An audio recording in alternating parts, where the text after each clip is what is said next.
Hi, everybody. Thanks for joining us today. I know it's, towards the end of the day and we're middle of the day and, end of the week. So thank you for taking time to come over to our community talk today. We really appreciate it. Are you guys having a good time this week? Sessions are good? Things are good? All right. My name is Jodi. I've been with VMware by Broadcom now for a little over 12 and a half years. So nice to meet everybody. I'm the America's Channel CTO. And Alex. I'm Alex Fanous. I'm a staff architect. I work in our VCF Advanced Services division, really working with the products as we bring them to market, new products, new services, and the capabilities that are there. So really working heavily with VMware Private AI Foundation with NVIDIA right now. Looking forward to talking to you guys today a little bit. Yeah, I came to bring the funny, and then Alex came to bring the tech. So thank you guys for joining us today. One of the first things that we kind of wanted to talk about, and we'll go through this quickly, is really around data drama, tech trouble, tech tango, and trust troubles away. And Alex is going to talk about the technologies and the capabilities that we've put together with our NVIDIA Private AI solution. It's our first sellable solution that we've announced. It went GA this year in May, right? Yeah, this year in May. We're seeing a lot of momentum around that. So definitely after the session, if you guys want to talk more about that, Alex is your guy. He also, to give him a plug, has an HOL right now. There's a private AI iSIM in there as well, so that Alex built. So definitely want to talk about that. So introduce ourselves. Here we go. So I wanted to leave this up there because I thought these would be funnies to kind of lead in with AI. We know that AI is kind of a big topic, but there's a lot of drama around AI right now today. So some of the top funny things that we're hearing before we kind of jump into the technologies is around that, right? We've seen CEOs get their cats mislabeled as ferocious lions. We've seen accidental drama with AI, with emails. We've seen the reply all emails. We've seen renaming of all of the things that have happened around AI. But some of the funnies that are really we wanted to talk about and bring a little humor to the session before we jump into the technology components of it. Have you guys personally seen any funny AI things that you want to share? Anybody? No? You're like, not today. So let's just talk about the data drama, really. One of the first things we want to talk about was we know that that data is the bedrock of private AI. It's the crucial role within private AI. But also we want to talk about how our solution with NVIDIA really can help with that. And then going forward, also talking about elevating the accuracy of the models and what we're doing there. Security and compliance are really a key, obviously, in every component and every infrastructure that we talk about, but also scalability and flexibility for AI workloads. Anything you want to touch on there? Yeah, no, I think it's part of this is there's multiple ways to kind of deal with the data. And companies, I think one of the big things for companies is they get overwhelmed with how they want to handle it. So I think part of it is just sort of breaking that down into small chunks here. And we're going to kind of work through that in a couple of slides and kind of see how it breaks out. And I think one of the sides is breaking out the data into aspects of the data. So for instance, one of our first customers that are working with it, one of their first things was grouping all their human resources policy documents together. So that way people can then search them really easily. It's a really low-hanging fruit, easy way to do it, and then get your company comfortable with it as you start growing into it and kind of moving on. But it's obviously trying to make sure that it's the latest policy data when you're putting it in there, and it's not something that's 10 years old that hasn't been updated in a while. So small baby steps like that. Yeah, absolutely. The other thing we want to talk about is right around tech tango, really dancing with the technology that we have to deal with when we're talking about building out federated models, optimizing your AI performance, also just the considerations that you need to take into when you're looking and talking about building an AI infrastructure today. Are you guys looking at or building, or do you guys have interest in or starting to evolve your AI practices within your company? You are as well? Yeah. So these are kind of key areas we think that we're going to be looking at, and Alex will touch more on these in just a little bit as we get into the technology components of it as well. But really looking at the closed and internally trained source versus open source. Did you want to touch on that? Yeah, and I think if we go back way back in the history of AI, I'm talking a year ago, people thought they had to train their own data and really put a lot of information into it. What we're starting to see now is people using open source LLMs, but then putting your data with it. So it kind of bridges the gap between the two of them. You don't have to spend all those hours training the initial LLM. You get to build it out from there, but then you augment it with your data. The nice part about that is when you're augmenting with your data, you can do that in a closed ecosystem. A good portion of the customers that we're talking to with a solution, they're in air-gapped networks. There's no internet, no nothing. So they're bringing in a public model, then pairing it with their data that's already in that closed ecosystem. So it kind of branches out from there. I'll jump into the second portion too for optimizing. some of the key things when we talk to customers is that when they're working through this and they have to try to figure everything out on their own. And when you're new to AI, there's a lot of things to figure out on your own. So what we try to do is we try to package a lot of this stuff in here so you can hit the ground running and really get the most out of the system. So some of it may sound silly, but at the end of the day, it's installing the correct drivers that match with the correct version that's in the servers, making sure the performance settings are there. And those are things you could very well do on your own, but do you want to spend a couple months kind of fine-tuning it and learning all those settings yourself versus us handing it to you? The other aspect of that is we're learning not just from ourselves and from our partnership with NVIDIA, we're also learning from all the customers we're interacting with, taking those learnings and then packaging it up for the next kind of iterations as we do. So we're passing that learning back on to you. So that way you have the best performance. We're teaching, learning the different ways to finagle in that so you can get the best solution out there for you. Yeah, and then just leading in with the considerations that he was talking about, there's just so much to putting together an AI architecture. It's consuming, and what we're trying to do with our NVIDIA solution is really help you optimize that and automate all the processes as well. Now, talk about trust, trouble, and all the challenges. Alex, I'll hand it over to you. So I'm actually going to. I tried rearranging slides last minute and it failed me. So I'm gonna come back to that one in a second. First things here is just some of the basics here of how we can secure some of the data. These are core capabilities of VCF that we have built into the solution. Making sure the data is secure, so encrypted VMs, encrypted data stores. We have data in transit that we can encrypt and make sure when we're passing information back and forth, it's protected. And there's ways that the vSphere can then also protect the data when it's being processed so that data can't be leaked out when you're going to go through other capabilities.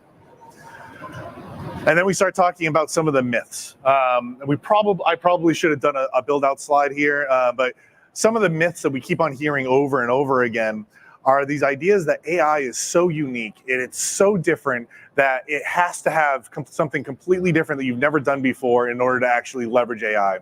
And we have customers that are building these snowflakes or these science projects and they get it running on one server and they're like, okay, now what do? I need to scale this to 100 servers. I need to scale this to 1,000 servers.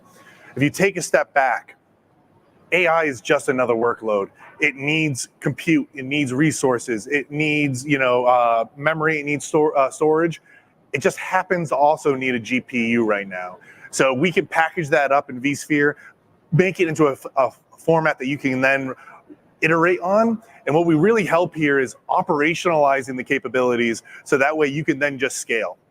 Our first install, our first customer stood this up, and one of the out-of-the-box templates was a PyTorch template. They turned it over to their data scientists 2 days after it was installed was done. Their data scientists were like, wait a minute, we can go to the self-service portal, click on this link, we get a PyTorch within minutes, and it's running on data center GPUs instead of my laptop or the shared machine that's down the hall. And that little bit really kind of scales to it. So this is just another workload that can run on the servers you already have and that we can help you with. Right. Another one is the different models. You have to really train yourself in order to get the most out of it.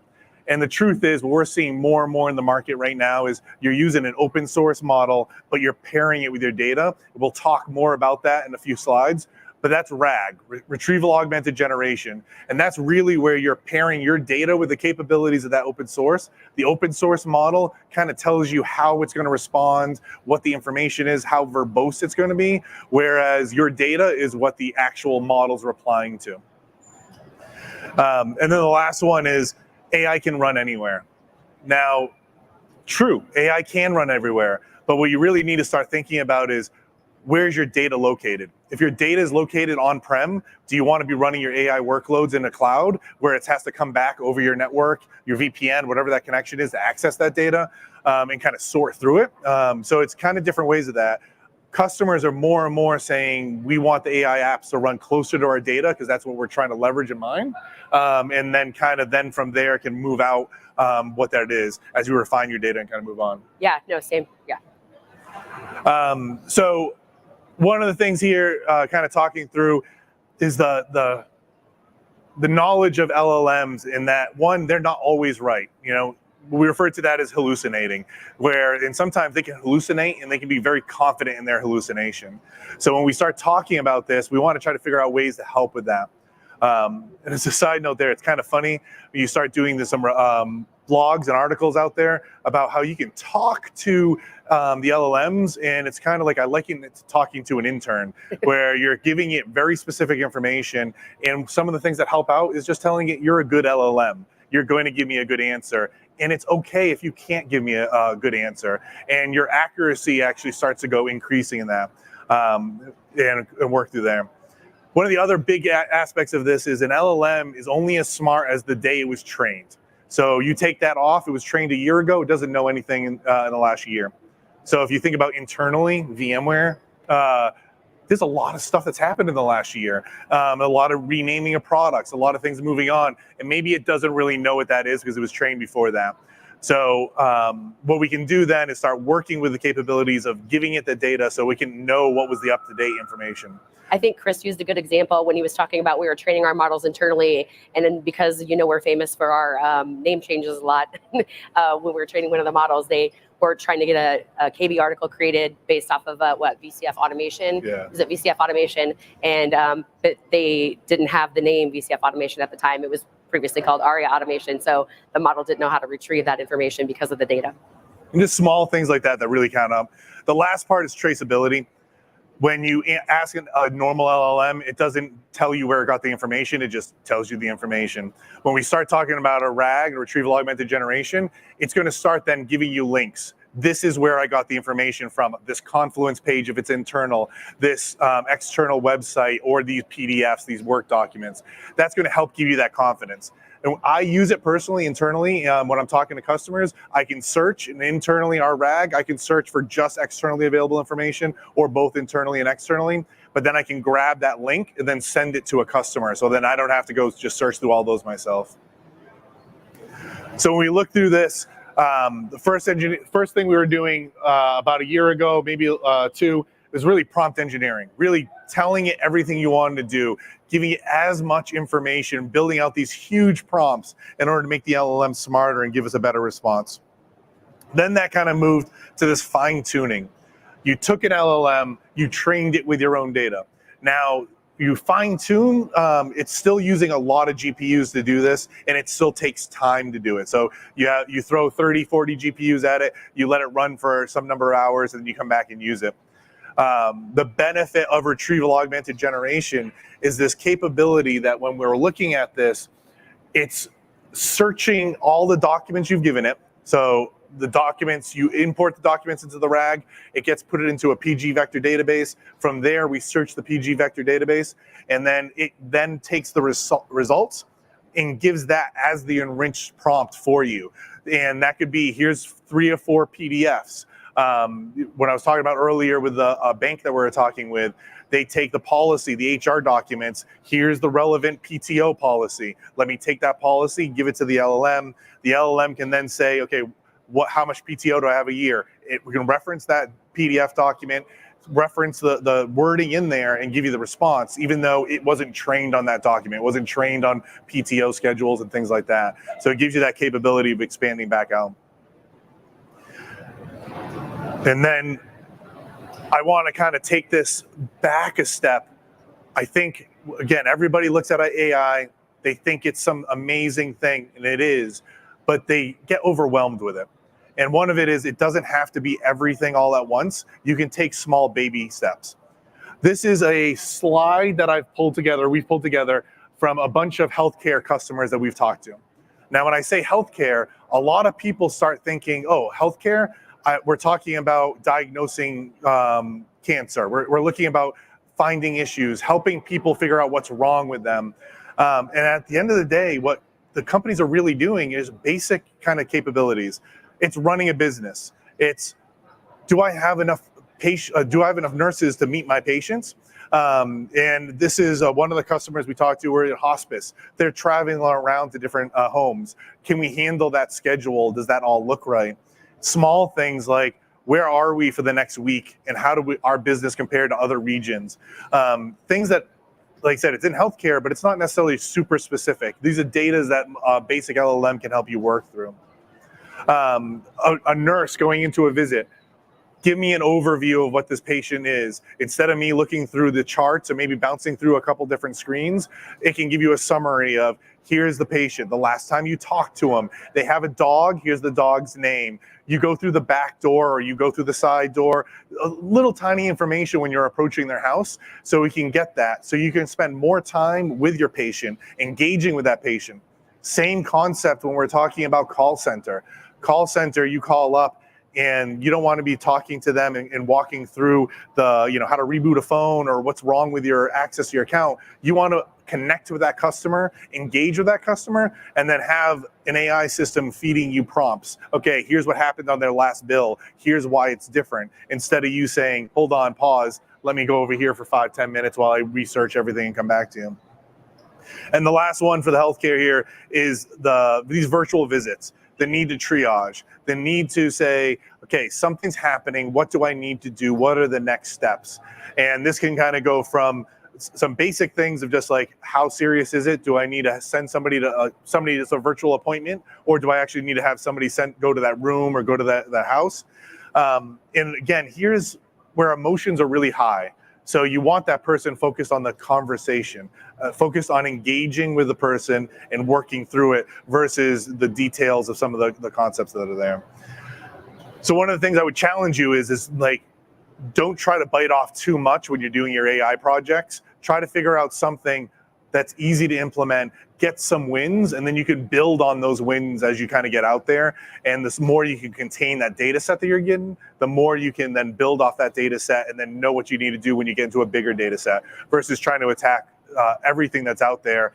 It's just going to be overwhelming for everything you're going. Yeah, I would say one of the other scenarios that we've seen it work in is the prediction of like they did Hurricane Beryl, and they noticed that one of the use cases was that it was able to go back more accurately than the weatherman and go back through all of the different data sets that they had supporting the path of the tornado or path of the hurricane. And with that, they found that they were like 34% more accurate and were able to predict that hurricane was going to hit Texas versus the actual weathermen who were, going off the patterns from what they knew. And so we've seen that use case be really successful.